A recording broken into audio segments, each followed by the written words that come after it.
Rapaziada, acabou aí o jogo entre Criciúma e Chapecoense. O Criciúma venceu a Chapecoense por 2-0. Aliás, depois daquela expulsão daquele jogador, se acontece no Remo, daquele inocêncio, porque de inocente ele não tem nada, né? Se tem algum jogador do Remo que é expulso da maneira que aquele jogador foi expulso hoje da Chapecoense, eu dava demissão por justa causa. Eu rescindi o contrato por justa causa. Porque o que ele fez hoje não só prejudicou o time da Chapecoense, que perdeu o jogo, perdeu o gol que tinha acabado de fazer de pênalti, como foi algo absurdo, algo que não é profissional. O cara agrediu o outro jogador numa cobrança de pênalti, cara. Ele conseguiu anular o gol do seu próprio time e ainda prejudicar o seu próprio time com a expulsão. É inacreditável, né? E sobre o resultado, né? O Criciúma agora assume a terceira colocação da Série B, tem 42 pontos. A Chapecoense fica com 41. E o Clube do Remo, que é o quinto colocado até o presente momento. O Novo Horizontino ainda não jogou na rodada. Mas o Clube do Remo permanece na quinta colocação com 38 pontos. O Remo está a 3 pontos da equipe da Chapecoense. Porém, o Remo tem apenas 9 vitórias, enquanto a Chapecoense tem 12. O Criciúma foi a 42, o Remo continua a 4 pontos do Criciúma, né?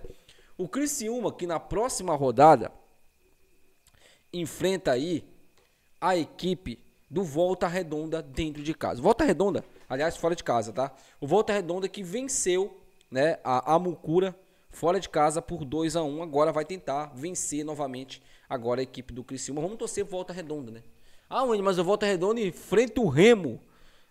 Meu irmão, é secar aí o Criciúma, torcer pelo menos para o Volta Redonda consiga arrancar o empate. E a Chapecoense, ela tem um duelo complicado, tá? Contra a equipe do Atlético Paranaense dentro de casa. O Atlético Paranaense que ainda sonha com o acesso. Então, são as duas equipes que eu estou pegando o corte. Por quê? Porque, na minha opinião, Coritiba e Goiás já conseguiram acesso, já conquistaram acesso. E por que eu acredito que essas duas equipes, tanto o Criciúma quanto a Chapecoense, elas podem ser ultrapassadas pelo Remo? Porque são equipes que já tiveram aquele ápice, que a gente pode dizer, aquela arrancada no campeonato.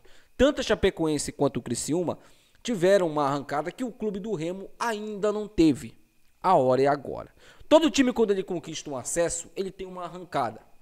Ele tem uma arrancada. Todo time, o Coritiba já teve essa arrancada, a equipe do Goiás já teve essa arrancada, o Criciúma teve essa arrancada e a Chapecoense também teve já essa arrancada. O clube do Remo ainda não teve essa sequência de 3, 4 vitórias. Como eu disse para vocês, a hora é agora. E a Chapecoense a gente não pode muito confiar porque é um time envelhecido e é um time com um elenco enxuto e limitado. Já o Criciúma, o centroavante do Criciúma, gente, é o Nicolas. O Nicolas, o nome dele é sinônimo de fracasso. E eu não estou falando isso aqui porque o Nicolas passou na Mucura, não. Me fala qual foi o último clube que o Nicolas passou, que ele conseguiu causar uma boa impressão, conquistar algo relevante. Não teve, né? Não teve. Então, eu não lembro, sinceramente não lembro.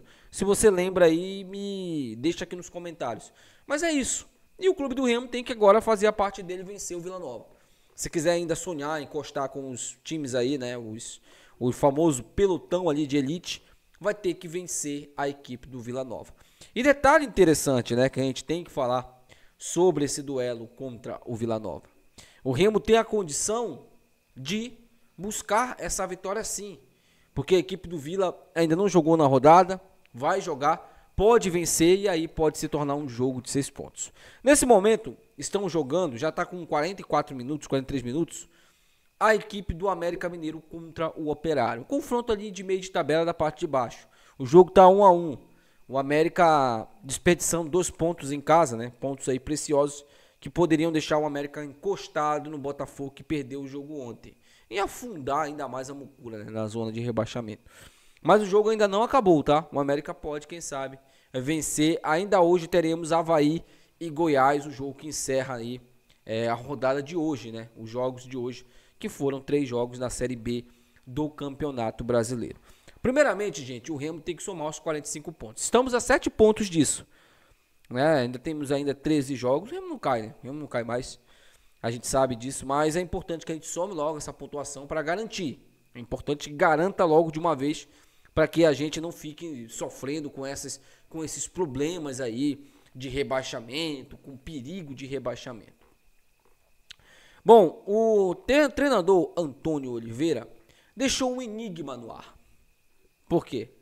Nós não vamos ter o Caio Vinícius no próximo jogo. Caio Vinícius tomou o terceiro cartão amarelo e está fora do duelo contra o Vila Nova. Isso abre um leque para alguns jogadores serem titulares. Cantilho, né, o Pavani, que foi banco no último jogo.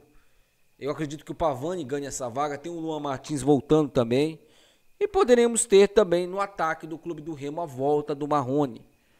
E aí tem alguns torcedores que preferem o Nico do que o Marrone. Outros que preferem o Marrone do que o Nico. Eu gostaria muito de saber sua opinião. Quem você colocaria para jogar ao lado de João Pedro, centroavante, Pedro Rocha? Marrone ou Nico? Lembrando, o Nico deu 2 assistências no último jogo. Eu manteria o Nico. E colocaria o Marrone no segundo tempo. Por que eu faria isso? Porque tem que dar um pouco mais de confiança pro Nico. Quem sabe ele com um pouco mais de confiança, ele não possa melhorar ainda mais o seu desempenho. Ele fez sim algumas raivas pra gente nesse jogo contra a equipe do Amazonas, mas ele conseguiu dar 2 assistências e a gente tem que levar isso em consideração. A gente não pode só levar em consideração os erros. E ele deu 2 chances claras de gols que resultaram em gols pra gente. Eu acho que o Nico merece esse voto de confiança, mas eu sei que tem muito torcedor que gosta do Marrone e por isso eu quero saber a sua opinião, tá? Rapaziada, esse vídeo tem um patrocínio de Setembra, R$1.000 de desconto na compra do seu veículo. Entre em contato com a galera da Setembra aí, o telefone tá passando aqui na teleline para você. E esse vídeo também tem um patrocínio aí de Ed Ótica. Se você não for na Ed Ótica, é o telefone da Ed Ótica passando na teleline para você aí também, meu amigo. Gabriel, primeiro comentário fixado lá embaixo, tá o link do Zap do Gabriel para você contratar o seu pacote de TV. Tá esperando o quê? Entre em contato com o Gabriel, o telefone tá aí na tela para você. Bom, rapaziada, o Remo teve um livramento, né? Temos que pontuar isso aqui também. Por quê? Vocês lembram, né, que eu falei sobre o Pedrinho aqui no canal e eu até cheguei a pontuar a parte polêmica que ele teve na carreira e parece que ele não se livrou das polêmicas.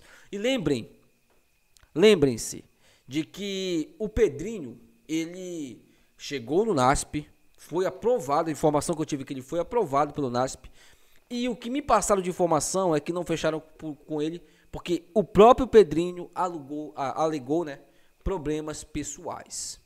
E aí, a gente se deparou com a informação nos últimos dias aí de que ele teria mais uma vez tentado agredir a sua ex-namorada, chutou o portão, descontrolado, totalmente ali fora da casinha.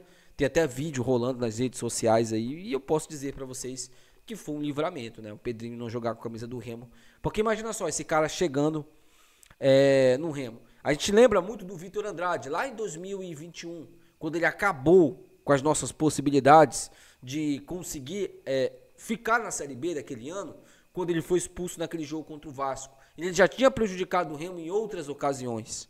Era um jogador que jogava bola, tinha qualidade. Só que o temperamento dele nos prejudicou muitas vezes. Foi expulso muitas vezes por lances ali que muita gente na época suspeitou ainda que ele tivesse na máfia de casa de apostas, né? Mas eu acho que era burrice mesmo, tá, gente? Eu não acho que era negócio de casa de aposta, não. Eu acho que aquilo era burrice mesmo. Era falta de controle mental. Imagina só o Pedrinho jogando um jogo importante com a camisa do Remo, sendo expulso e nos prejudicando. Então, dessa vez eu acho que a gente teve ali um livramento. O Pedrinho não ter fechado com o Remo foi um livramento muito grande. Mais uma vez, obrigado, meu Deus, tá, por nos livrar aí desses problemas que nos últimos anos o Clube do Remo acabou adquirindo, contratando esses jogadores que não tem comprometimento nenhum. Deixa aí nos comentários, quero muito saber a opinião de vocês. Até o próximo vídeo. Tchau.